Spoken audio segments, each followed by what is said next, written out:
Buenos días, hermanos. Es un gozo poder llegar nuevamente con ustedes por este medio, con la palabra de Dios. Hoy seguimos con las enseñanzas que tenemos cada domingo, fin de mes, con los mensajes evangelísticos expositivos. El fin de hacer estos mensajes cada domingo, fin de mes, es que los miembros de la iglesia puedan examinarse si realmente están en la fe, si realmente entienden lo que es estar en Cristo. Esto nos puede llevar meses de entender, no es una oración, no es nada más ahorita, ya dije que sí, no, es mucho tiempo que nos lleva a poder entender realmente si estamos en Cristo o no. Y también para aquellos que nunca han escuchado la palabra de Dios, es una buena oportunidad para escuchar el Evangelio del Señor Jesucristo. Pero como siempre hacemos, vamos a empezar con oración para que Dios nos bendiga y nos dé el entendimiento para comprender su palabra. Oremos. Señor, te damos gracias por darnos una vez más la oportunidad de predicar tu palabra. Te pido que perdones nuestros pecados y nos limpies en la sangre de Jesucristo para que nada estorbe a la comunión que queremos tener contigo. Y te pido que seas tú, por medio de tu Espíritu Santo, que nos ilumines y nos des entendimiento y sabiduría para entender tu palabra, vivirla y compartirla, Señor. Y que todo lo que hagamos sea para la gloria y honra tuya. Te lo suplicamos en tu nombre, Señor Jesús. Amén. Bueno, es interesante ver que en el libro de Peter Masters, pastor del Tabernáculo Metropolitano de Londres, que era la iglesia donde predicó y fue pastor Carlos Spurgeon, dice lo siguiente en su libro: no como cualquier libro, bueno, el libro se llama No como cualquier libro, interpretación bíblica, y nos dice lo siguiente sobre las parábolas. Una parábola es una analogía de la experiencia cotidiana o una pequeña historia que ilustra una verdad espiritual. La definición más simple dice que una parábola es una historia terrenal con su significado celestial o una lección de la salvación. Las palabras de nuestro Señor captan nuestra atención de gran manera, aun cuando no son entendidas espiritualmente, pero con una explicación hacen que la verdad sea más fácil de comprender. La esencia invariable de toda parábola es el camino a la salvación o la entrada al reino, tal como el Señor aclaró cuando explicó la parábola del sembrador, que nosotros a continuación estudiaremos. Vayamos a Lucas 8, del versículo 4 al 15. Empezamos leyendo en el versículo 4, dice: y cuando se juntó una gran multitud, también los de cada ciudad acudían a él, dijo mediante una parábola. Es interesante ver que la gente se agolpaba para ver al Señor Jesús, para escuchar sus enseñanzas y ver sus grandes milagros, pues su fama iba creciendo cada vez más. Es interesante ver que Mateo y Marcos nos narran que el Señor tuvo que entrar en una barca que estaba en el mar para poder dirigirse a esa gran multitud y quedar cara a cara hacia ellos. Mateo 13:1-2 dice: aquel día salió Jesús de la casa y se sentó junto al mar, y se le juntó mucha gente, y entrando él en la barca se sentó, y toda la gente estaba en la playa. Marcos 4:1 también dice: otra vez comenzó Jesús a enseñar junto al mar, y se reunió alrededor de él mucha gente, tanto que entrando en una barca se sentó en ella en el mar, y toda la gente estaba en tierra junto al mar. Es interesante ver que a esta gran multitud que venía de muchos lados, de muchos pueblos, de muchas ciudades, era numerosa, era grandísima, era una gran multitud, y tuvo el Señor que subirse a la barca para predicarles desde allí, para poder realmente lanzar su voz y que viera, toda la gente lo vieran a él desde la barca. Pero él comenzó a hablar por medio de parábolas, dijo mediante una parábola. Desde este bote cerca de la playa, el Señor Jesús, haciendo uso de parábolas, se dirige a la gran multitud. El versículo 5 dice: y comienza esta parábola diciendo, ¿verdad? Y salió el sembrador a sembrar su semilla, y al sembrarla, una cayó junto al camino, y fue pisoteada, y las aves del cielo la comieron. Esta ilustración debe haber sido conocida para la mayoría de las personas del auditorio. Quizá para todos, porque realmente Israel es un pueblo agrícola. Aparte de pesquero, es un pueblo agrícola. Era costumbre sembrar el trigo, la cebada, etc., a mano con la técnica de boleo. O sea, no era como nosotros usamos en México, que se hace el surco, se pica en la tierra y se echa el grano y con el pie se tapa. No usaban esa técnica ellos, sino usaban la técnica del voleo. ¿Cuál es el voleo? Que se agarraba la semilla y se lanzaba al aire, se lanzaba. Entonces, pues la semilla podría caer en muchos lugares. A medida que este hombre sembraba, era inevitable que una parte cayera en el camino que él iba pisando o al costado, tal vez. Las pisadas humanas habían endurecido esta parte de la tierra, de manera que era imposible que la semilla entrara en la tierra. Sí, es muy interesante que por donde pisan los hombres se endurece mucho, es increíble la tierra. No había posibilidad alguna para que la semilla germinara, y fue hollada, o sea, fue pisada, y un poco después sirvió para alimento de las aves. Pero nos sigue diciendo la parábola. Dice, y otra cayó, el versículo 6 dice, y otra cayó sobre terreno pedregoso, y cuando creció se secó a causa de no tener humedad.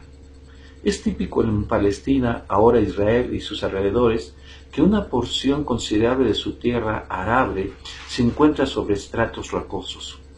A menudo la roca se encuentra muy en la superficie, de manera que la tierra es poco profunda. En tal situación, la semilla en el proceso de brote tenía únicamente una dirección para crecer, hacia arriba. Así que en lugar de echar raíces firmes, brota inmediatamente. Y sin embargo, al no tener raíces que extraigan el agua de la tierra, y siendo esa tierra poco adecuada, la pequeña planta se marchita, pronto por la falta de humedad. Este proceso de marchitar se acelera por los cálidos rayos del sol y por las temperaturas altas que hay en Israel. Y no duraba, moría la planta. El versículo 7 nos narra otro tipo de donde cayó la semilla. Y otra cayó en medio de los espinos, dice, y al crecer juntamente los espinos la ahogaron. Pues casi todo terreno tiene espacio para una restringida cantidad de plantas. Y nada crece más rápido que aquello que no se desea. Pronto los espinos crecieron más que el noble grano y terminaron por ahogarlo. Es muy dado allá también en Israel tener esta clase de espinos, es muy normal y hay mucho en los terrenos. Y entonces cuando cayó ahí la semilla, pues creció juntamente la semilla con los espinos, pero los espinos la ahogaron, dominaron realmente porque son en ese sentido más fuertes para poder sobrevivir en ese lugar. En el versículo 8 nos dice, y otra parte cayó en buena tierra, y habiendo crecido, dio fruto a 100 por uno. La buena tierra, es decir, tierra no endurecida por pisadas humanas, profunda, no infestada de maleza, sino completamente apropiada para el buen cultivo agrícola. La semilla produjo aquí una abundante cosecha. Mateo 13:8, que es el pasaje paralelo, nos dice que pero parte cayó en buena tierra y dio fruto, cual a 100, cual a 60 y cual a 30 por uno. Marcos 4:8 también nos dice, pero otra parte cayó en buena tierra y dio fruto, pues brotó y creció y produjo a 30, a 60 y a 100 por uno. Diciendo estas cosas exclamaba el Señor, el que tiene oídos para oír, oiga. El Señor Jesús gritó estas palabras a toda la multitud. De todas las enseñanzas del Señor Jesucristo, tanto en la tierra como en el cielo, sería difícil encontrar una exhortación que Él repitiera con más frecuencia. El que tiene oídos para oír, oiga. Es en una y otra forma, y en el versículo 8b la repite. Hay más de lo que parece en la superficie al decir esto. Es muy importante la lección aquí que está enseñando el Señor Jesús. Los que tienen la capacidad espiritual, que no es personal, que no la traemos nosotros, sino es dada por Dios, deberán de hacer y deben meditar en esta palabra y aplicar la lección a sus vidas. Porque es el llamamiento de Dios el que hace que podamos entender los mensajes de Dios, el llamamiento eficaz. Y eso es muy importante porque es la obra del Espíritu Santo para que se pueda entender este mensaje. No es obra de nosotros. Muchos malentienden. Dicen, ahí está, es el hombre el que hace la decisión, es el hombre el que tiene el corazón. Pues el corazón del hombre es siempre, vamos a ver, malo. y no está dispuesto a obedecer a Dios. Es la obra de Dios que hace la obra, que las personas crean. El versículo 9 dice, y sus discípulos le preguntaban qué quería decir esta palabra.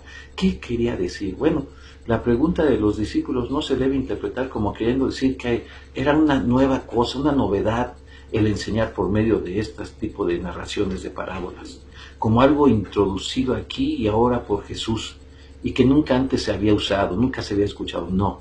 Es más, desde el Antiguo Testamento existen las parábolas. Jesús fue uno que el Señor mismo, siendo un gran enseñador, un gran predicador, usó esas ilustraciones grandemente para poder introducir el mensaje de la salvación y del reino. Pero nunca antes se había dirigido a las multitudes en forma tan extensa y deliberada por medio de parábolas como la que está haciendo ahora. ¿Por qué lo hizo? ¿Por qué lo hizo? Bueno, sigamos leyendo. El versículo 10 dice, y él dijo, y a vosotros ha sido dado conocer el misterio del reino de Dios, mas a los demás por parábolas, para que viendo no vean y oyendo no entiendan. Un misterio es algo que hubiera permanecido sin saberse de no haber sido revelado por Dios mismo. Y uno de los misterios que ahora se está revelando es el hecho de que con la entrada del Señor Jesús en el escenario de la historia, ha hecho su aparición el reino de Dios, o de los cielos también llamado, sobre esta tierra.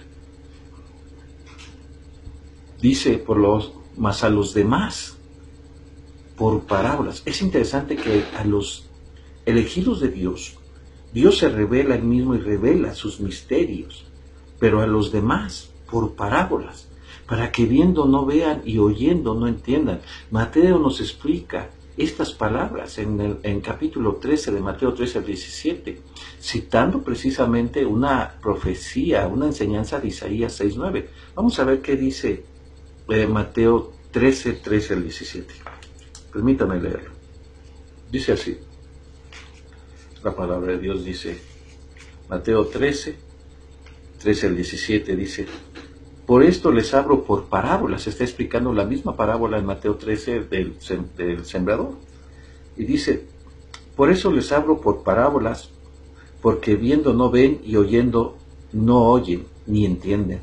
De manera que se cumple en ellos la profecía de Isaías, que es Isaías 6, 9 al 10, que dijo, de oído oiréis y no entenderéis, y viendo veréis y no percibiréis, porque no está hablando de la visión física, del oído físico, sino de la visión y el escuchar espiritual. Porque el corazón de este pueblo se ha engrosado, y con los oídos oyen pesadamente, y han cerrado sus ojos, para que no vean con los ojos, y oigan con los oídos, y con el corazón entiendan, y se conviertan, y yo los sane. Realmente, el fin de predicar con parábolas era así, mostrar los misterios del reino de Dios a los elegidos y explicárselos, pero a los demás por parábolas para que les quedara velado la forma en poder estar en Cristo, obtener salvación, en que realmente se convirtieran. Entonces aquí vemos que Dios no vino, el Señor Jesucristo, nuestro Dios, no vino a morir por todos, porque si no, hubiera sido la parábola para todos, para que todos la entendieran, para que todos pudieran comprender y se salvaran, mas no es así. Vemos que Dios ha elegido y Dios le revela a sus elegidos, mas a los demás no, aunque escucharon el mismo mensaje, no lo pudieron entender. Versículo 11.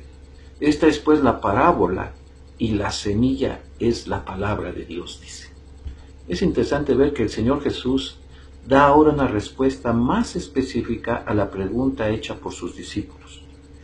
Es el mensaje que viene de Dios en el caso presente, claramente por boca del Señor Jesús. También esto contesta la pregunta con respecto a la identidad del sembrador. Aquel sembrador es, por supuesto, el que habla, a saber, el Señor Jesucristo. Si vemos Mateo 13:37, dice, el que siembra la buena semilla es el Hijo del Hombre. Y también cualquier cristiano genuino, verdadero, que da testimonio, o sea, que evangeliza. Es interesante ver que dice que la semilla es la palabra de Dios. Es la obra del Espíritu Santo utilizando la palabra de Dios para dar vida. La palabra de Dios es la semilla que nos da vida por medio del Espíritu Santo que produce en nosotros esa vida. Los dos actúan conjuntamente. Necesita las dos al Espíritu Santo y la palabra de Dios para que una persona pueda ser llamada por el Espíritu Santo y pueda darle la vida. Sin ellos dos, nunca una persona tendrá vida. El versículo 12 dice, y los de junto al camino son los que oyeron, pero luego viene el diablo y quita la palabra de sus corazones para que no crean y sean salvos. Es interesante ver que qué simboliza la tierra del camino. Bueno, claramente el corazón del hombre. Esto se deduce definitivamente del versículo 12, de sus corazones, dice. En cada uno de los 4 ejemplos de la parábola, la tierra, es decir, el corazón, es lo que se está refiriendo Jesús. Recordemos que el corazón es nuestro hombre interior, el alma o espíritu, la conciencia, la mente, las fuerzas, etc. La Biblia se refiere con muchos sinónimos a lo mismo, al hombre interior, al corazón. El hombre el problema no son las circunstancias que nos rodean, sino las que hay en nuestro corazón. Les quiero poner unos ejemplos. José tuvo todas las circunstancias en contra. Sus hermanos le tenían envidia, lo vendieron como esclavo, fue acusado injustamente por la mujer del capitán de la guardia del faraón, fue a parar a la cárcel nuevamente, injustamente, y sin en cambio él siempre en todas esas situaciones actuó correctamente. Nunca tuvo de pretexto que las circunstancias malas que le afligieron fuera para desobedecer a Dios. Tuvo todas las circunstancias en contra, mas sin en cambio su corazón era obedecer a Dios. Pero vemos otro caso, al rey David. El rey David, Dios le dio poder, Dios le dio los triunfos en la guerra, Dios le dio un pueblo, le dio el trono, le dio dinero, le dio riquezas, le dio todo. Y sin en cambio, pecó con Betsabé. Sus circunstancias se supone que eran mejores para que sirvieran al Señor y sin en cambio, pecó. Entonces vemos que no son las circunstancias las que nos afectan en la vida, es lo que hay en nuestro corazón. Podemos tener las peores circunstancias de actuar correctamente y podemos tener las mejores circunstancias y actuar incorrectamente pecando contra Dios. Por eso Jeremías 17:9 dice, engañoso es el corazón más que todas las cosas y perverso, ¿quién lo conocerá? ¿Cuál es el significado? Bueno, aquellos que son representados por la semilla que cae junto al camino, como vemos en el versículo 5, son los que dejan que el diablo, el gran adversario, arrebate cualquier mensaje que ha sido sembrado en ellos. De ninguna manera Jesús excusa a estas personas como si únicamente el diablo y no ellos mismos fueran responsables por lo que ha sucedido al mensaje divino que les ha sido comunicado. En el versículo 12 no anula el versículo 8. Pero aquí en el versículo 12, estos frívolos oidores son advertidos que al tratar la palabra de Dios en forma tan ligera, están cooperando con el príncipe del mal, con el príncipe de este mundo, cuyo propósito es impedir que crean y se salven. ¿Cuántos hemos visto llegar a la iglesia y que escuchan y se van como si no hubiesen escuchado nada? Como si no fuera verdad lo que se les dijera. Lo toman tan a la ligera que creen que sus vidas están aseguradas cuando realmente ya son condenados. El versículo 13 dice, y los de sobre el terreno pedregoso son los que cuando oyen, reciben la palabra con gozo, pero estos no tienen raíz, los cuales creen por un tiempo, pero en el tiempo de la prueba se apartan. Es interesante ver que estas son las personas emocionales, sentimentalistas. Ahora bien, es una buena cosa ser emocionalista, no podemos ser tampoco de hielo o ser bloques de piedra o de madera. Tenemos que tener emociones, sí, pero sin embargo el problema con las personas simbolizadas por la semilla que cayó sobre roca es que sus emociones son superficiales, no basadas en convicciones profundas. Esta gente no tiene raíz, son impulsivos, les gusta, dicen sí, ¿cómo no? Y, ay, pastor, qué bonito predicó, es lo mejor, de veras, me llegó el mensaje, hasta lloré, y dice uno, bueno, qué bueno. Pero en un caso dado, ¿cómo puede uno saber si determinada conducta emocional es la evidencia de una fe genuina? Y la respuesta es, si puede soportar la prueba. Si vemos Santiago 1:12 dice, bienaventurado el varón que soporta la tentación, porque cuando haya resistido la prueba, recibirá la corona de vida, y esa corona de vida es la vida eterna, no una corona que nos van a poner en la cabeza, como decían los arminianos, no, es la corona de vida que Dios ha prometido a los que aman, la vida eterna. Pero si no soportamos la prueba, realmente, aunque hayamos estado muy gozosos, tarde o temprano fracasamos. ¿Cuánta gente hemos visto que está en la iglesia, que parece que con gozo está haciendo las cosas, parece que está aprendiendo, y de repente, ¡pum!, desaparece? Como por arte de magia. Uno se pregunta ya, ¿qué pasó con esta persona?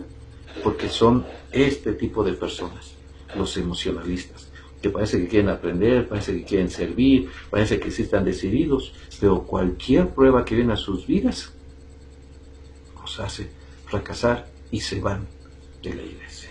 Por eso es muy importante que no por una oración, como es algo falso, podamos decir que una persona ha sido salva. Realmente ni siquiera debe haber oración, no hay un texto bíblico que diga que se ore para ser salvo. La fe es notitia, assentius y fiducia. O sea, tiene que tener conocimiento de la palabra de Dios, obra del Espíritu Santo en nosotros. Debemos reconocer que lo que dice la palabra es verdad, y eso es una obra también del Espíritu Santo, y debemos de tener confianza, verdadera fe en esas verdades, en el Señor Jesucristo, porque allí es donde el Espíritu Santo obra dándonos esa fe para poder ser salvos. Los demonios y la gente tiene conocimiento, tiene asentimiento, o sea, reconoce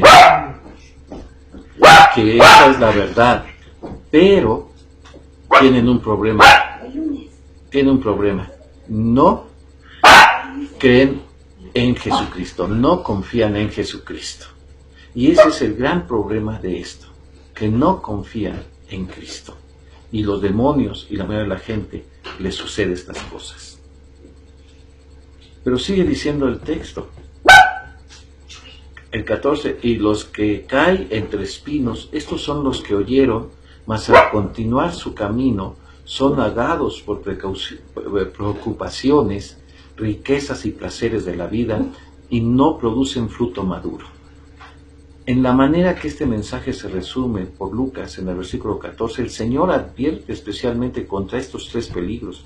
Primero, los cuidados o afanes de la vida. El Señor Jesucristo nos dice que los cuidados o afanes de la vida son la comida, la bebida y el vestir. También la gente está afanada por eso.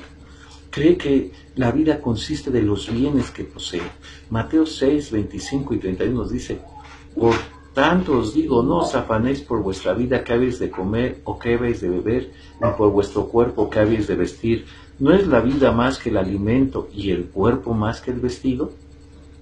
Sigue el otro versículo, dice, no os afanéis pues diciendo qué comeremos o qué beberemos o qué vestiremos. Y la mayoría de la gente se afana. Entonces mucha gente que llega a la iglesia, estos afanes y a veces muchas situaciones que no habían visto en su vida, porque cuando estaban cegados espiritualmente por el Dios de este mundo y que no veían que tenían problemas gravísimos, los comienzan a ver, y muchas veces esos afanes los hacen fracasar. Piensan que si no tienen comida, o bebida o vestido no están en Dios. Es más, se oye mucho, por ejemplo, aquí en México, es decir, es que me está yendo bien, Dios está conmigo. Y cuando a alguien le está yendo mal, es que Dios no está contigo, algo está mal. Y no es cierto eso, no siempre eso es verdad. Podemos tener pobreza, necesidades y Dios está con nosotros. Y podemos tener abundancia y no estar Dios con nosotros. Acuérdenos de la iglesia de la Odisea que dice, no tengo necesidad de nada porque soy rica. Y resulta que el Señor no estaba allí. Y tanto ricos como pobres se afanan. Y el afán en la predicación del Evangelio puede ser un gran daño para que no sigan el camino del Señor. El segundo peligro, uno podría decir, la segunda espina, es la riqueza. La sed de riquezas o la ambición desenfrenada por alcanzarlas. Mateo 6:24 nos dice, ninguno puede servir a dos señores, porque o aborrecerá al uno o amará al otro, o estimará al uno y menospreciará al otro. No podéis servir a Dios y a las riquezas. Y sí es cierto, mucha gente no quiere creer en el Evangelio porque no puede, y aparte de que no puede es porque quiere seguir las riquezas. Cree que el dinero es su Dios, cree que el dinero es su vida, cree que el dinero es su confianza. Su avaricia los vuelve idólatras y termina condenándoles. Y en tercer lugar están los placeres de la vida. Estos también, si una persona no está vigilante, puede convertirse en embrollos que arruinan el alma. Son de dos tipos: los que son malos en sí mismos, la borrachera, la drogadicción, los juegos de azar, los vicios sexuales, etc. Y los que son malos cuando una persona se excede en su uso, como los deportes, los juegos, las diversiones, etc. Cualquiera de estos dos que nos esté dominando se convierte en un ídolo. Y ese ídolo es exigente, no le va a permitir adorar a Dios. Y Dios es celoso, no permite que haya otro Dios antes que nosotros. Por eso es muy importante que nosotros estemos pendientes, sobre todo las personas deben tener cuidado de las cosas. Por eso dice 1 de Juan 2:16, porque todo lo que hay en el mundo, los deseos de la carne, los deseos de los ojos y la vanagloria de la vida, no provienen del Padre, sino del mundo. Y estos no duran. ¿Cuánto le dura un placer? ¿Cuánto le dura eso? Puede ser unos segundos, puede ser unos minutos, pueden ser unas horas, pueden ser unos días, pueden ser unas semanas, pueden ser unos años, pero tarde o temprano se acaba. Y la condenación está a la puerta de esas personas. Pues sigue diciendo, mas la que cae en buena tierra, estos son los que oyen la palabra con corazón excelente y bueno y producen fruto con perseverancia. Aquí vemos la obra del Espíritu Santo y la palabra de Dios, llamando eficazmente a los elegidos de Dios por la gracia soberana de Dios, convirtiendo su corazón, o sea, su tierra, su camino, para ser salvo por la obra de Dios soberano. Y podemos ver que Dios hace perseverar al convertido, manifestando en su vida el fruto del Espíritu, que es amor, gozo, paz, paciencia, benignidad, bondad, fe, mansedumbre, templanza. Estos frutos deben surgir y deben estar en abundancia en una persona que realmente ha sido llamada por la obra del Espíritu Santo y su palabra y convertida. Entonces vemos que este fruto, como digo, el amor, gozo, paz, paciencia, bondad, fe, mansedumbre, templanza o dominio propio, que pueda ser una traducción correcta, es manifestado cada día en todos los aspectos de la vida de un verdadero elegido, de un verdadero convertido de Dios. Y es un fruto, no son los frutos, porque muchos dicen los frutos de Espíritu. No, es un fruto como una naranja, la cual tú compras una naranja y es una sola, pero cuando le quitas la cáscara, vemos que está formado de varios gajos que forman un solo fruto. Así es el fruto del Espíritu Santo. Y eso es precisamente la manifestación clara de que una persona es convertida. La manifestación de los frutos del Espíritu. Entonces, en conclusión, y para terminar, leamos el siguiente pasaje que nos muestra la obra soberana de Dios en el corazón del hombre.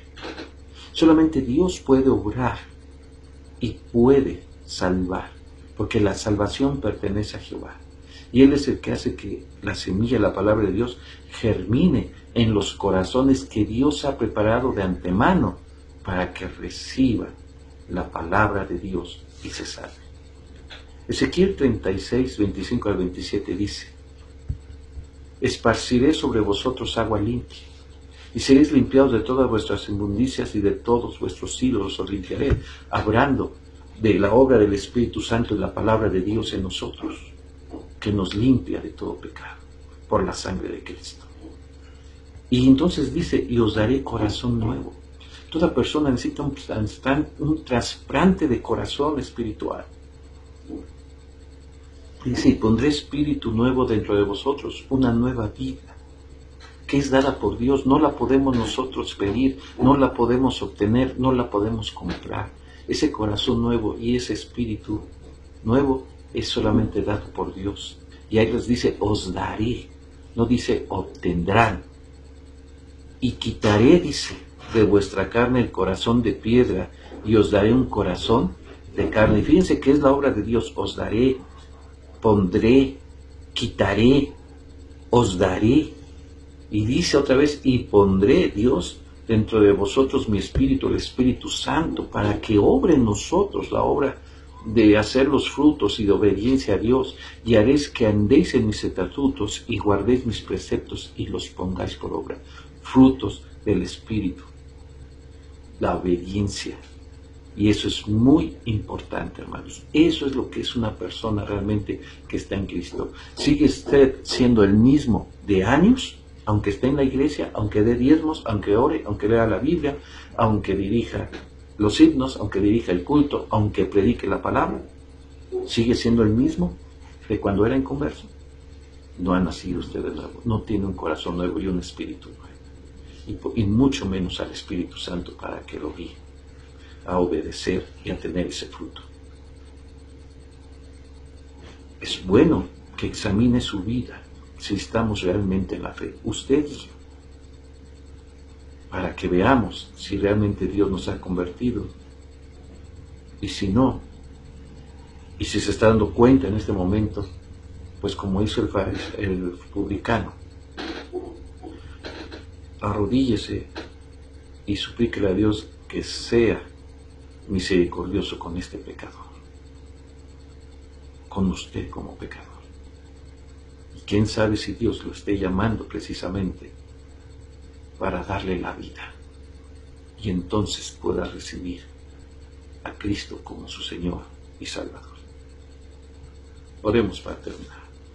Señor, te damos gracias porque nos das la oportunidad de poder estar juntos y poder estudiar la palabra y examinarnos a nosotros mismos si realmente estamos en la fe. Si no lo estamos, Señor, pues solamente tu misericordia puede hablar a nosotros y seas propicio a nosotros, pecadores, por tu misericordia. Y si estamos en ti y nos guías a tener ese fruto y a mostrar esa obediencia y arrepentimiento ante nuestra vida pecaminosa, síguenos ayudando a perseverar hasta el fin, Señor. Ya sea que nos llames a tu presencia o que vengas tú, pero que estemos viviendo para ti, Señor, para la gloria tuya. Te lo suplicamos en tu nombre, Señor Jesús. Amén. Que Dios los bendiga, hermanos.